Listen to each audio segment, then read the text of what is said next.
Welcome to Building Fortunes Radio. Make sure you check us out at buildingfortunesradio.com. Along with our marketing partners, we're here to help our PM Marketing Network Lead customers build their businesses and make the world a better place.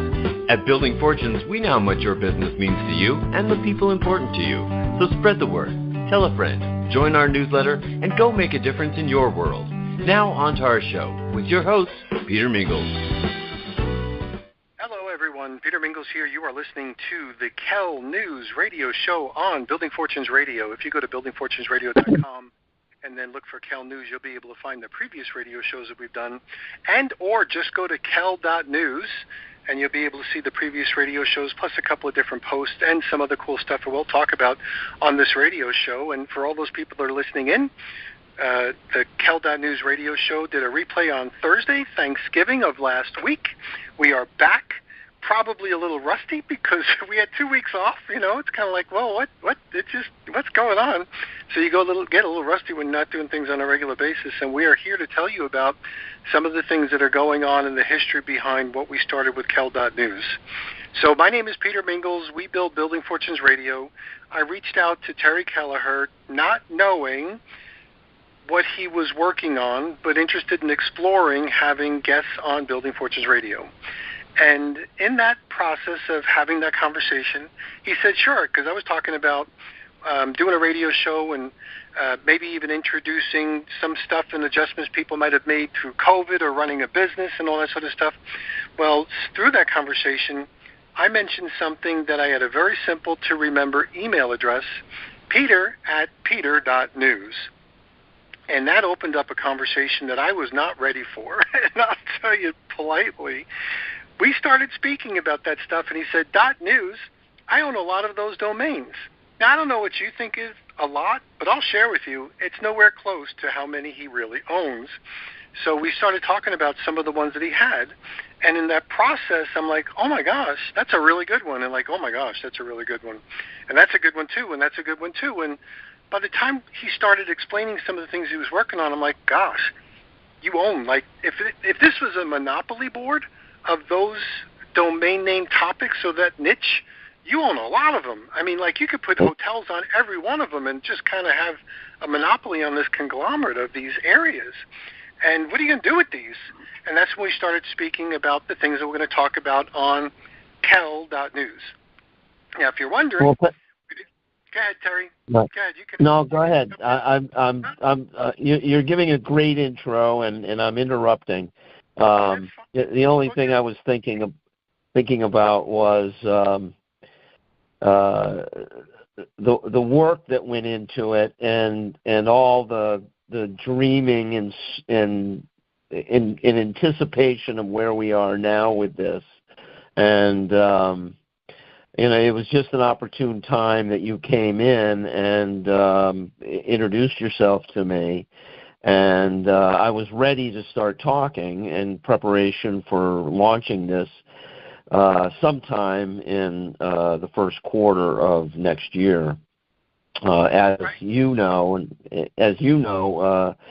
plans in internet development mostly get pushed out from their intended date because of, well, you thought of this or you didn't think of that, or, it took a little more time to build something than you thought it would, and that's the nature of the beast. But just getting the idea and pulling it together was a decade worth of effort. So anyway, it's worth hearing that story all over. Yeah, it's worth hearing that story all over again because there's a lot of people that may not be familiar with how this got started. So this is not something you just thought about. So why don't you? No, it was a process. It was an evolutionary process, and I started off in the 90s trying to build. I had been involved in politics, running some. And working in campaigns, volunteering my time, and running field operation and that type of effort for the Democrats. And now I'm an independent, but then I was a Democrat. And I looked at the market. We were coming up on the 2000 election, and I had this idea to do politicos.com. And this is before Politico came out and had their thought. But some guys out of Boston got a $20 million check to build voter.com, and Carl Bernstein of Woodward and Bernstein became the editor, and they went through about $20 million in about 14 months. And I realized that politics had a cyclical base to it, and that the interest wanes after the election, and then life goes on. But there is an election every year, so that isn't necessarily so. Now you're seeing with MSNBC, their traffic dropped off dramatically after the election, and it's becoming an issue for the cable industry and how they do business today. None of them are doing very well because news is fragmented to the niche of what you're interested in, because the Internet is now a platform that's the platform of choice of how people get their news. It's no longer the television set and being tied to a timeline.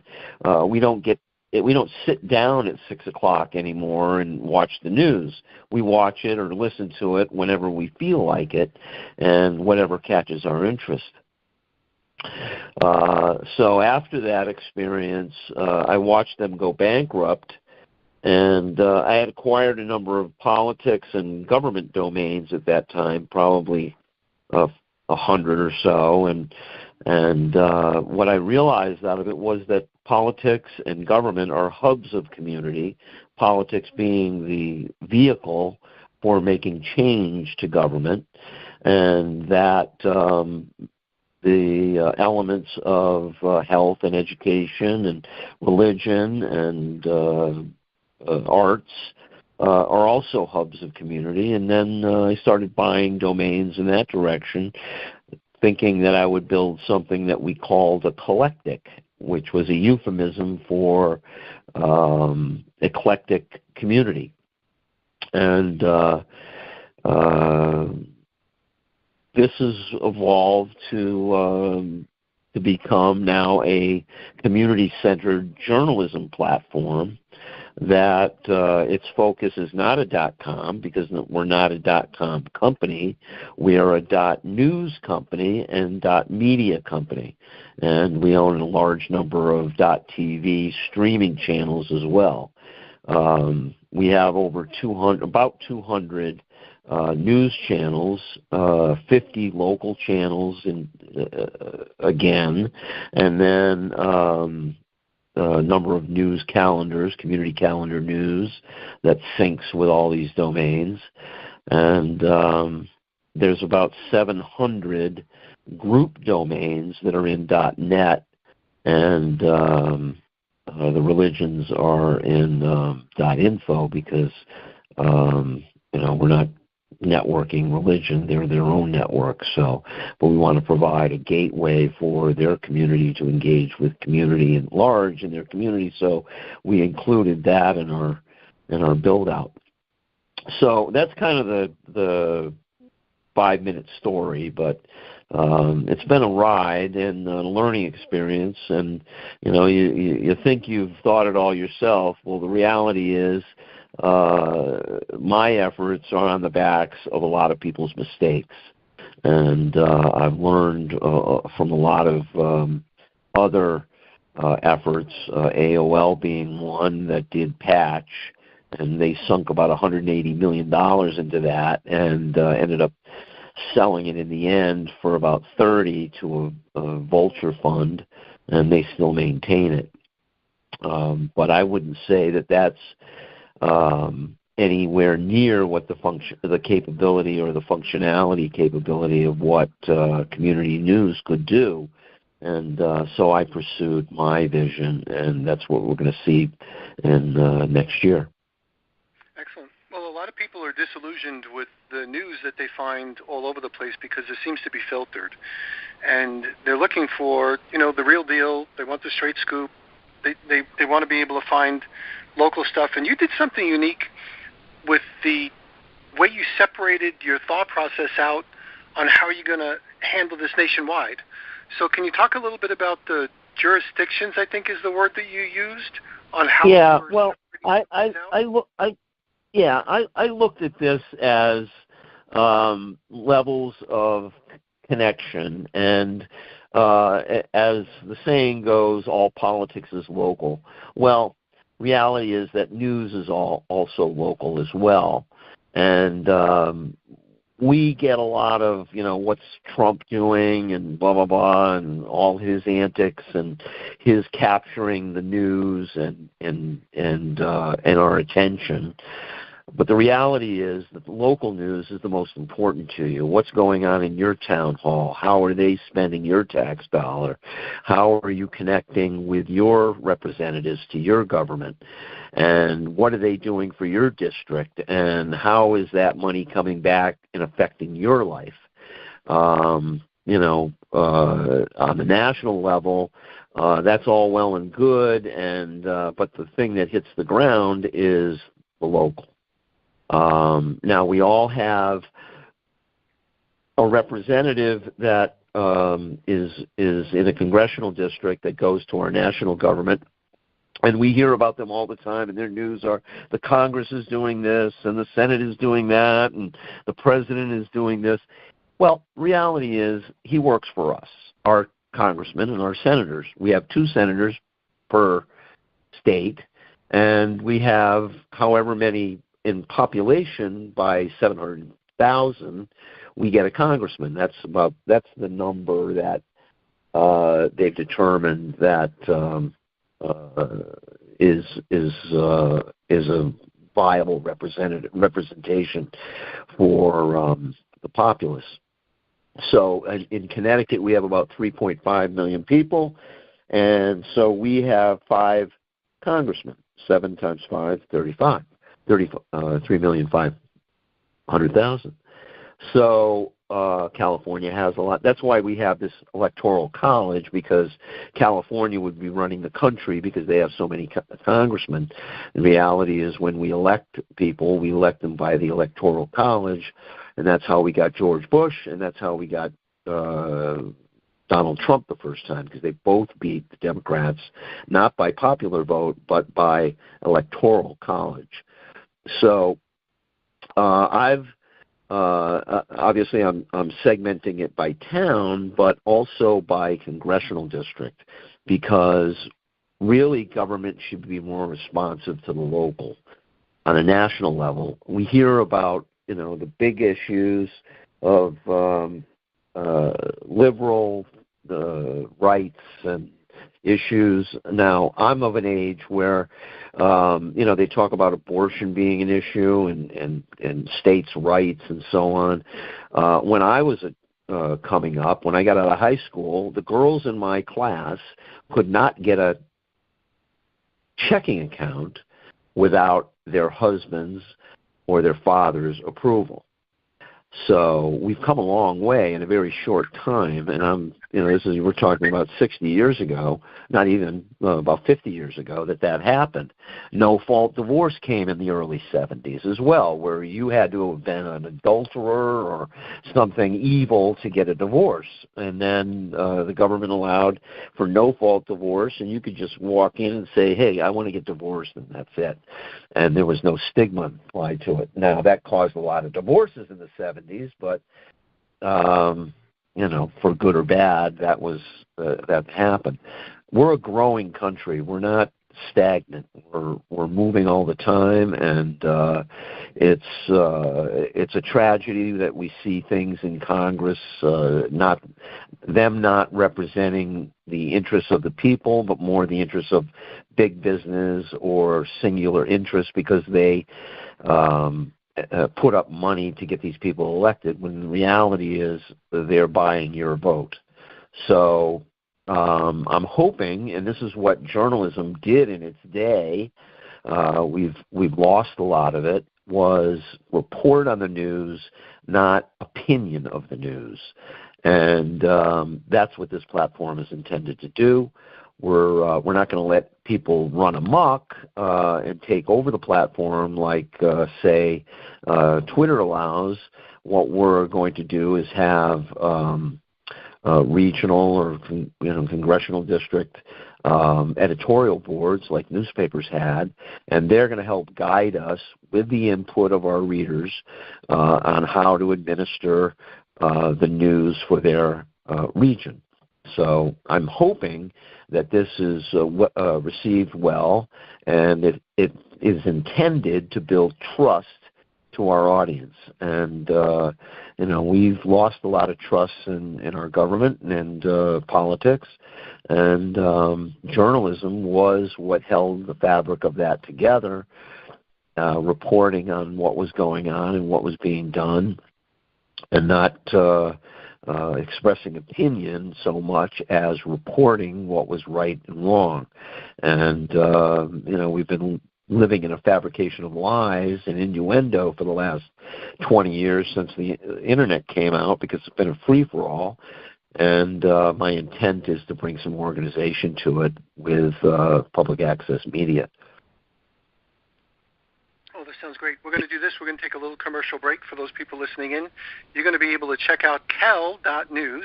The Kell part is for Terry Kelliher. His friends call him Kell, so we call it Kell.news. You'll be able to go there, and you'll be able to see access to the public access thing that he just referenced, and we'll be right back after this commercial break. Thanks for listening to Building Fortunes Radio. If you sell a product or service, then you should check out PM Marketing's NetworkLeads.com. Just visit www.networkleads.com. For over 18 years, PM Marketing has helped distributors build their home-based businesses through lead generation, website development, automated email delivery systems, and sales training. If you're looking for a way to increase your skills and increase the number of people that see your product or opportunity, NetworkLeads.com can help. To learn more, visit www.networkleads.com. Ask about their lead management system, capture pages, personalized websites, MLM training, humongous blogs, the humongous classified ad network, Building Fortunes Radio, or their webinar schedule. NetworkLeads.com can be your one-stop shop for everything you need.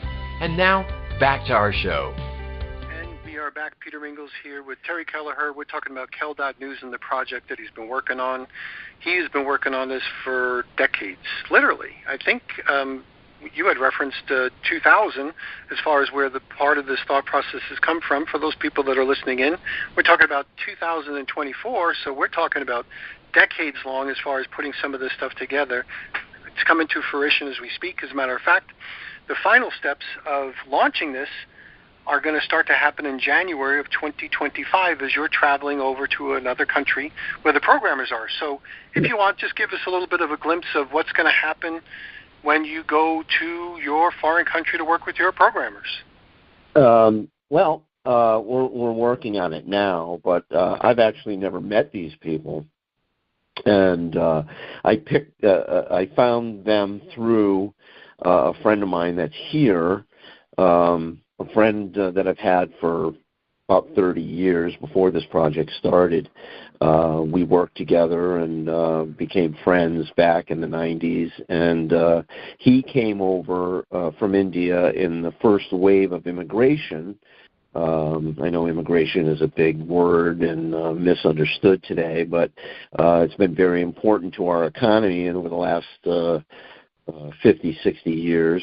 Anyway, he came over in the first wave of Indian immigration in the 60s, got his PhD here at Pratt Institute in New York, and went to work for Bell Labs, which, if you know who they were the technical arm of AT&T when the phone company was not,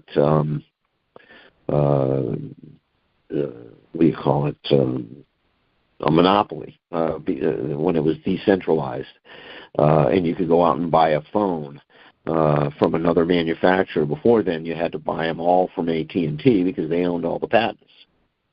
And so anyway, he ended up at a local company here, Gerber, and was at their head of technology, and he started a CAD-CAM company, which has a story to it, and done a number of things over the years, and we were friends, and he introduced me to some people over there, and that's how I found my team.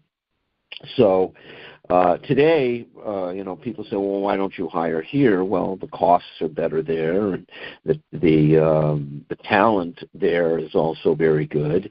Of course, you have to look to find what your that you have a credible team and they're honest and so on. It's not easy. You have to have some foot on the ground to know what you're doing. But I've been lucky, and they hung in there with me for a bit before I was able to get to a point where I could fund this myself. I had run this. I had this once funded back in 2008, and then the economy fell apart, and then the funding fell apart, and my friends were encouraging me to move on because I'd put so much into this over the years. And I said, no, this internet is not going anywhere, and I think I can figure something out with this. Well, it's taken me another, how many years is that? 18 years to figure out from then where we are today. And now we're in the era of AI, which has cut my costs down to about a fifth of what they were a few years ago, and making this whole project viable, really. And I now have the money to do it on my own and not have to have it seed funded by investors and so on. And that's another angle I'm trying to pursue, is that I really would like to do this on my own and not take in investors.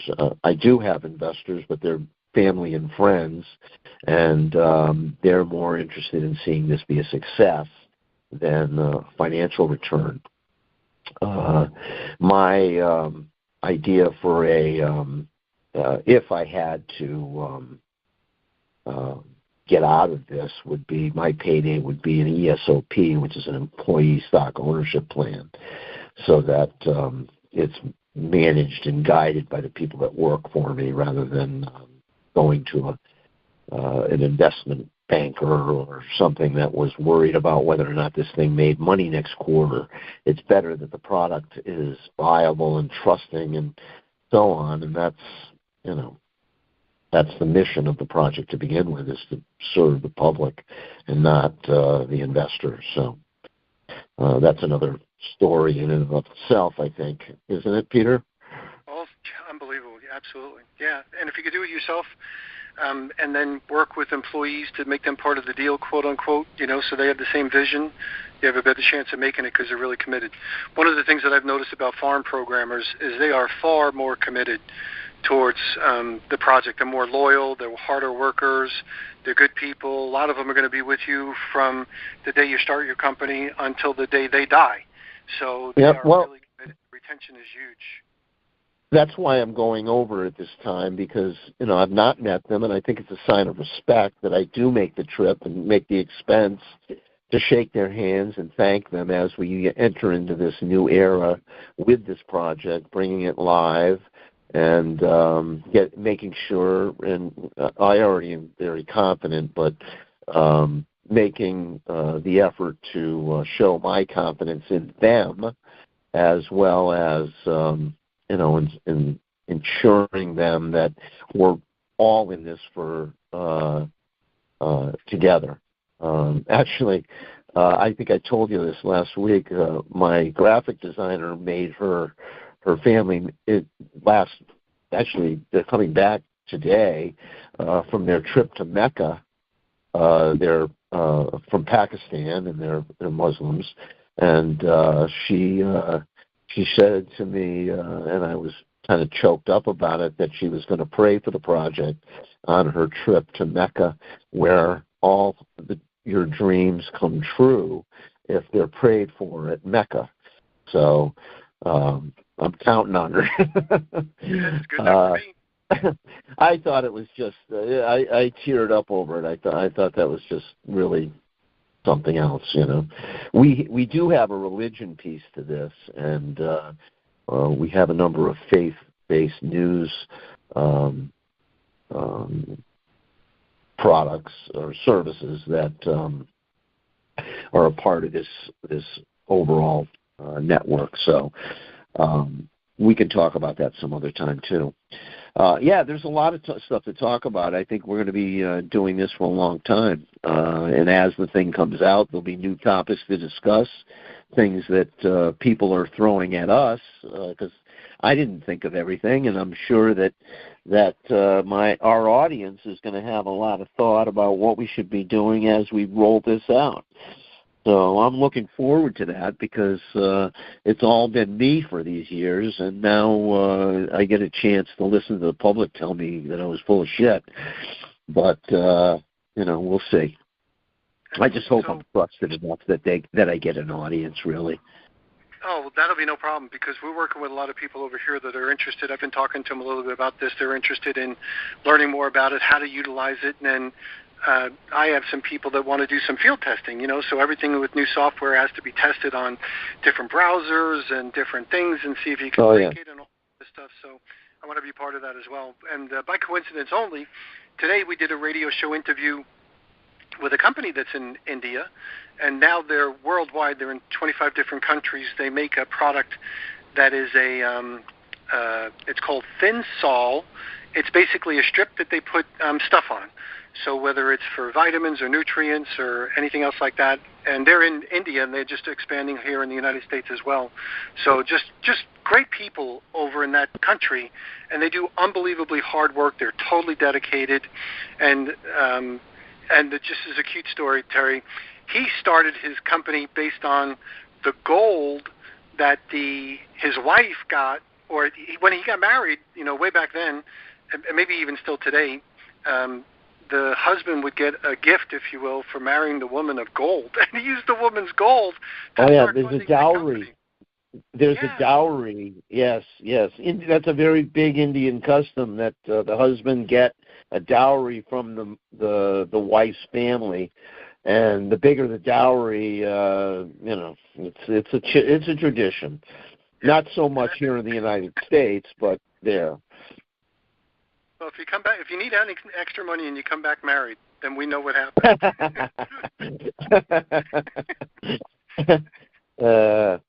Yeah. Cute story. But I'm kind of looking forward to the trip that you have over there, the people you're bringing with you, the ideas. I just had my shots yesterday, so I'm getting ready. You have to have a typhoid shot and malaria medicine, and it's a different world. Excellent. Well, I'm glad to be part of that over here on our Building Fortunes radio platform. We're going to wrap this up. It's Kell.News, Kell.News. We'll put some stuff on there. And right now, as we're just kind of posting some stuff as we go, it'll speed up a lot relative to Terry being there. It'll speed up a lot relative to launching some of the new programs. So in the first and second quarter of 2025, you'll see that page start to fill up a lot. And I just really love to hear the entrepreneurial story as it's happening live, literally. And that's such a fun thing to be part of, because we're documenting that level of success in that story. So when people want to hear, like, what was it like to get it started? Well, I just go check out the first radio shows that we did, and we'll tell you. So that's going to be kind of fun as we go along. So I'll let you wrap it up, Terry, and I appreciate you being here on our Thursday evening at 8:30 p.m. Eastern Time radio show. Yeah, well, thank you, Peter, and I'm looking forward to some, you can get a hold of me. There's an address on the Kell.News website, and reach out to me, and I'll be happy to connect. If you think you have something to contribute, I'd love to hear from you, and, we'll see you on the radio. We'll see you next time. Thanks, everyone. You've been listening to Building Fortunes Radio on buildingfortunesradio.com. Thanks for listening. Be sure to check us out every Friday at 5 p.m. Eastern Time for the designated Building Fortunes Radio segment with Peter Mingils. Be sure to check out the buildingfortunesradio.com website for our featured segments. It's been our privilege to have you listen in. At Building Fortunes Radio, we wish you the success you deserve and are willing to work for. So spread the word, tell a friend, join our newsletter, and go make a difference in your world.